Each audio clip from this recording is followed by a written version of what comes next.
Howdy folks, my name is Bob Tauber. I'll just write that up here for you. Bob Tauber.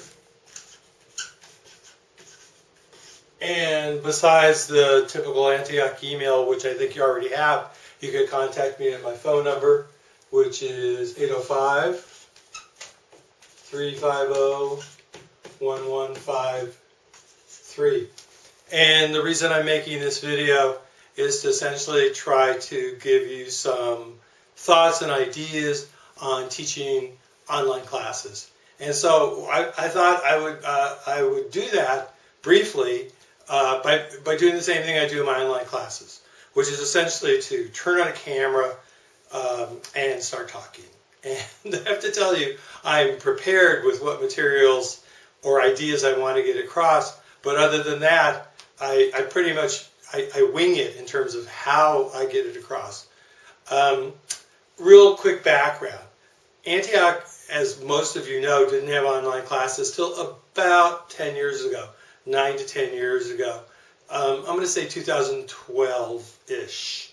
And we didn't need to have online classes because our master's degree in clinical psychology had only 72 units. And that could be done with 3 classes a day, students going a whole day, morning, afternoon, and evening, 3-hour classes, and get done within the prescribed time.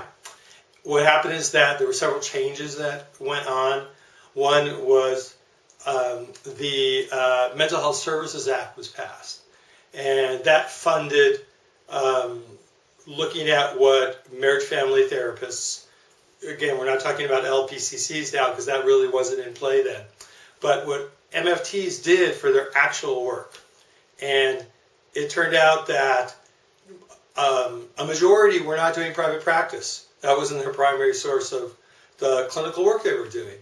And many were working with people and children with serious mental health challenges. It's called serious mental illness, persistent and serious mental illness, or children with serious emotional disturbances. And most were working, and these were folks who have been licensed for quite a while, were working in affiliation with an agency. So what happened is that the Board of Behavioral Sciences took a look at the curricula that was being offered at all the masters in clinical psych programs that qualify people for MFTs. And they realized there were not many classes in working with disability clients with more serious disabilities, more serious impairment. So there weren't classes in community mental health, working with clients who had been living in an institution and now were moving into the community. Same for many kids, etc., etc. So what happened is that as part of this Mental Health Services Act, Prop 63, there was new funding and new requirements that were set up, that MACP programs now had to be 90 units. They could be a little bit more, I believe, if there were certain specialties like we had in Latino mental health, but they had to be 90 units. So the 18 more units needed to be added. Many of those units in these areas that were these underserved populations and this under-taught curriculum. So what came up about 10 years ago, 9-10 years ago, was that the only way Antioch could continue to offer students being on campus, again, we're talking in the days when people were on campus, 1 day a week, the only way they could do that was to add, in addition to the 3 live classes, an online class which they could take. The term that's used now is asynchronously. They could take it and when they were available during the week. They didn't have to show up in a specific place. So all of us who were teaching at that time, and I've been teaching in Antioch since 1993, so all of us who were teaching at that time were asked if we had classes we thought might fit in an online format. So I looked at my classes. I had taught psychopharmacology, psychological assessment, psychopathology, group therapy, a couple other classes, and I felt that I had 2 that might work in an online format. and that was psychopathology and psychopharmacology, which used to, by the way, in the old days be one class, one 4-unit instead of 3-unit class. So I tried it, and I've been basically doing the class ever since. And I think what Elizabeth Wolfson was sharing with you is that somehow I sort of lucked out, because in thinking through how I wanted to present it, I got pretty good results, positive feedback, right, pretty much from the get-go. Now I have made major adjustments based on the more critical feedback I received, which I could share with you what that was, because it was really primarily one thing.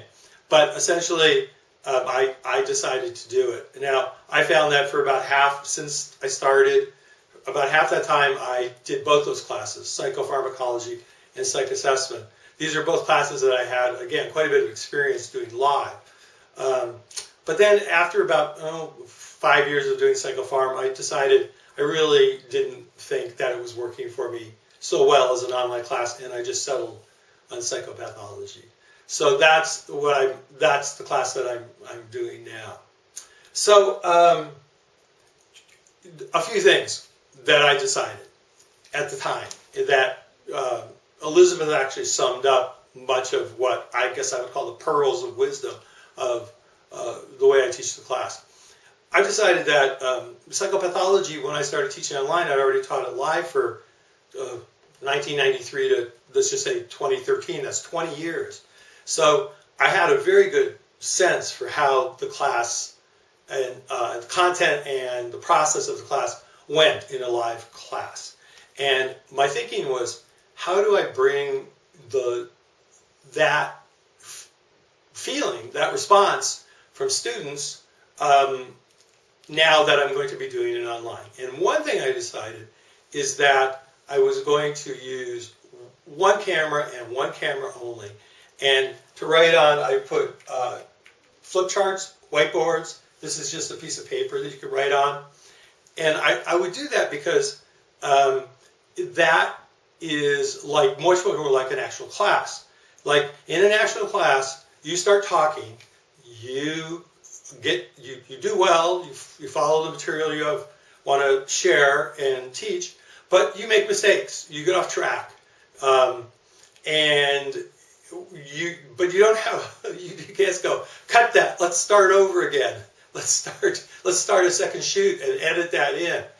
And so I decided that I would do absolutely no editing. I would turn on the camera and I would start talking just like I am now and let it fly as if in the camera was my class.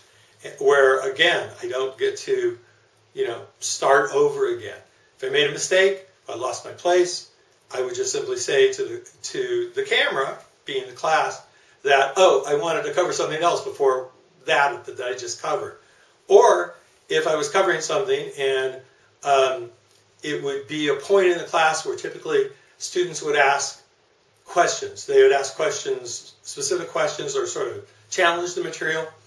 I would start recognizing that in the online classes. I would say, at this point, when I present this particular material,